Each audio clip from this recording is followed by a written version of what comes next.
আসসালামু আলাইকুম প্রিয় দর্শক, আজ আমরা জানব ভাগ্যের লিখন কেউ চাইলেও মুছে ফেলতে পারে না। তাহলে আর কথা না বাড়িয়ে চলুন মূল টপিকে ফিরে যাই। প্রায় ৩,০০০ বছর আগের কথা। মরুভূমির এক প্রান্তে এক দরবেশ বাস করতেন। সারা জীবন তিনি আল্লাহর ইবাদত করতেন এবং মানুষের উপকারে আসতেন। মানুষ তাকে অলৌকিক শক্তির অধিকারী মনে করত, কিন্তু তিনি সব সময় বলতেন, আমার কোনো শক্তি নেই, সবকিছুই আল্লাহর।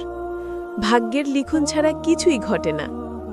এক রাতেই তিনি নামাজ শেষে মসজিদ থেকে বের হলেন। বাইরে দেখলেন এক কালো পোশাকধারী লোক দাঁড়িয়ে আছে। লোকটির চোখ জ্বলজ্বল করছে। সে বলল, হে দরবেশ, আমি বহু দূর থেকে এসেছি তোমার সাথে দেখা করতে।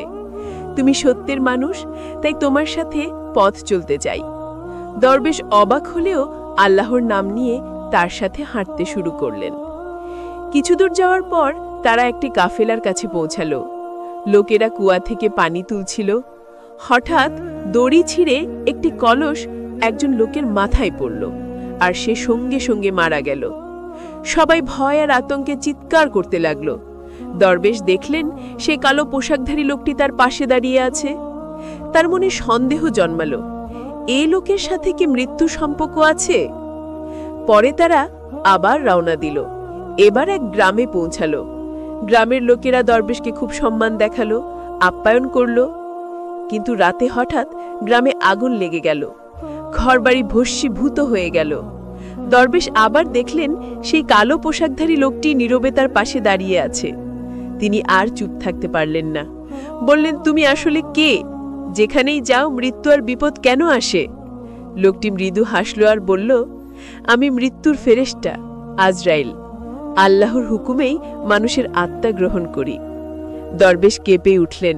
তিনি সাহস করে জিজ্ঞেস করলেন, তবে বলো, আমার মৃত্যু কবে হবে? আজরাইল বললেন, তোমার মৃত্যু 1 বছর পর সমুদ্রের ওপারে এক দ্বীপে হবে। তুমি যতই চেষ্টা করো ভাগ্যকে পাল্টাতে পারবে না। এই কথা শুনে দরবেশ অস্থির হয়ে গেলেন। তিনি মনে মনে সিদ্ধান্ত নিলেন, আমি যদি সমুদ্রের দ্বীপেই না যাই তবে মৃত্যু কিভাবে আসবে? তিনি রাজপ্রাসাদে গিয়ে আশ্রয় নিলেন। রাজা তাকে সম্মানিত অতিথি করে রাখলেন এবং উপদেষ্টারা বলল, আপনি যদি সমুদ্র না পাড়ি দেন তবে আপনি নিরাপদ থাকবেন। এভাবেই 1 বছর কেটে গেল। কিন্তু নির্ধারিত রাত এসে গেল।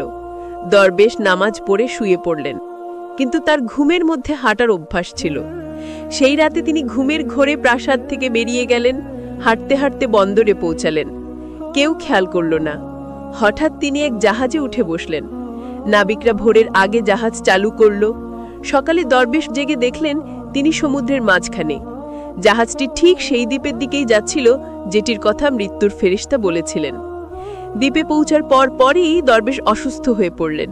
বুক ব্যথা শুরু হলো। তখনই মৃত্যুর ফেরেশতা আজরাইল তার সামনে আবির্ভূত হলেন এবং বললেন, হে দরবেশ, আল্লাহর হুকুম অতল। তুমি যতই চেষ্টা করো ভাগ্যের লেখা পাল্টানো যায় না।